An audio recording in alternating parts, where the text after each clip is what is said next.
All right, thank you very much. Well, let's get right into the economy as we did in the 4th Congressional District debate. I'll ask you gentlemen what I asked the three before you. Where does the American economy stand in your opinion at the moment? Are things getting better? Are they getting better perhaps too slowly? Perhaps we're heading for another recession. Where do you see that? We'll start with Congressman Lou Barletta. Yeah, this country cannot sustain the course we're on. We are borrowing right now $188 million every hour of every day. We borrow $4 billion a day. 42 cents on every dollar is borrowed money. Most of it being lent to us by China. I believe China owns now 29% of our debt. This is a government that has gone without a budget now for 4 years. We've had 4 straight trillion-dollar deficits. I remember President Obama, when my first State of the Union, said that we were going to, his plan was to freeze spending for the next 5 years, and everyone stood up and cheered. And I thought, we've just had record spending for the last 2 years, and what I heard is he wanted more record spending for the next 5 years. We are stealing the future away from our children and grandchildren, and we need to change the policies that this administration is doing. The policies not only are not working, but they're making matters worse. Unemployment over 8% for over 40 weeks. We cannot continue to keep our foot on the throat of American business and expect the economy to improve. Gene Still. By the way, it's the 11th Congressional District, not the 4th bill. The 11th, but I'm not surprised I got that mixed up. Yes, yes. Thank you. The key thing here is that I am here to talk about the Congress today. I'm not here to go after the administration's policies or go after the arguments that they're having at the presidential. I'm here to talk about Congress. One of the key things we have in Congress, and why Congress is gridlocked, is that Congress is at the mercy of the largest corporations in the world. Congress basically takes their orders from the largest corporations in the world. They do this by being in the stranglehold of the lobbyists.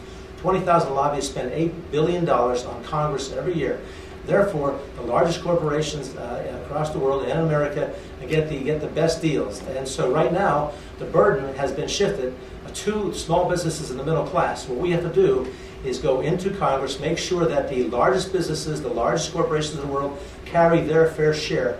When you have the Exxons of the world paying no tax or little tax, when you have the General Electric paying no tax, when you have 275 corporations, top corporations in America in the past 3 or 4 years paying 35% of them paying hardly any tax, that is wrong. We have to shift more of the burden away from the middle class, away from small businesses, and onto the largest corporations who control Congress. We have to break that stranglehold that the largest corporations have on Congress. Both parties are responsible. Yeah, Lou Barletta. Yeah, I think Congress has, absolutely, I disagree with Gene, that Congress does have a role with the administration. This is an administration that is spending us over a fiscal cliff, which we're about to see very shortly if we don't do something about the tax rates in this country. And we've had trillion-dollar deficits. Trillion, I never used that word until I went to Congress. Trillion-dollar deficits, 4 straight years, and no budget. We're asking the American people to tighten their belts, and they're making decisions all the time. And we really need to know, and I need to know, where Gene stands. It's been clear where I stand. I voted for a budget. I voted to cut our spending and to get our spending under control. And the people in the 11th Congressional District need to know where Gene stands and what budget he supports. The key thing here is that we have to, if you want to look at the budgets, okay, look at the deficits, etc.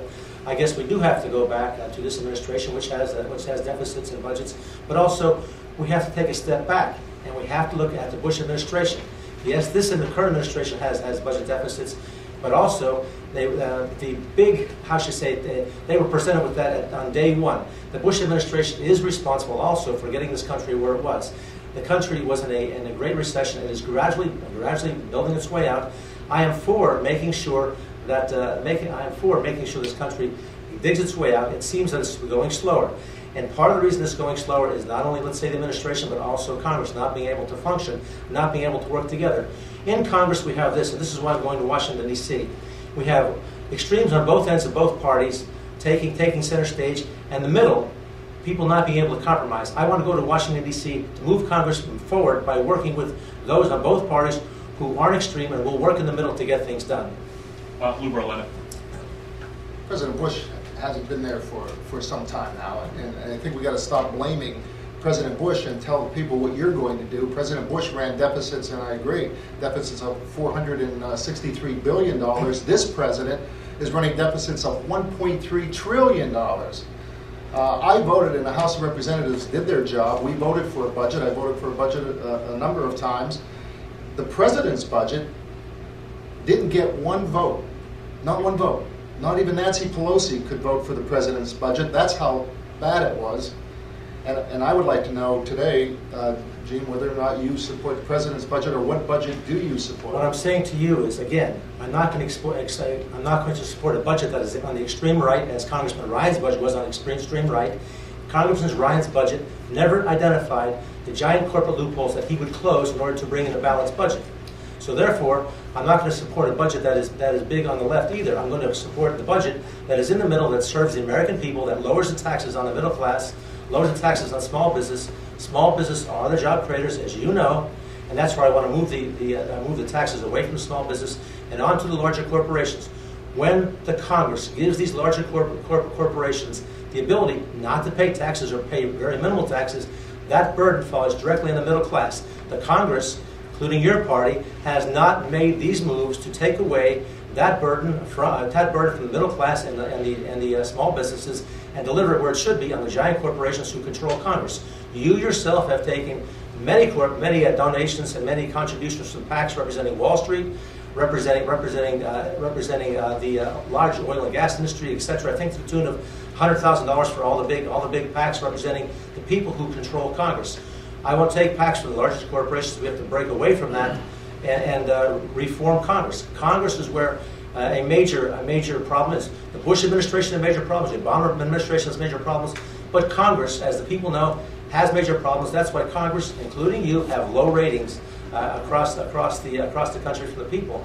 I'm trying to break that gridlock. You've become enamored with Washington, taking contributions and become part of that problem. Gene, I can't argue with you because I haven't seen your financial statement because you're not disclosing it. I've been totally transparent with my reports, and today the reports, I still can't see your reports, and so I don't know what money you're taking. I think we do need to be transparent. But Ryan's plan, to go back to what you say you do not support, Ryan's plan saves Medicare.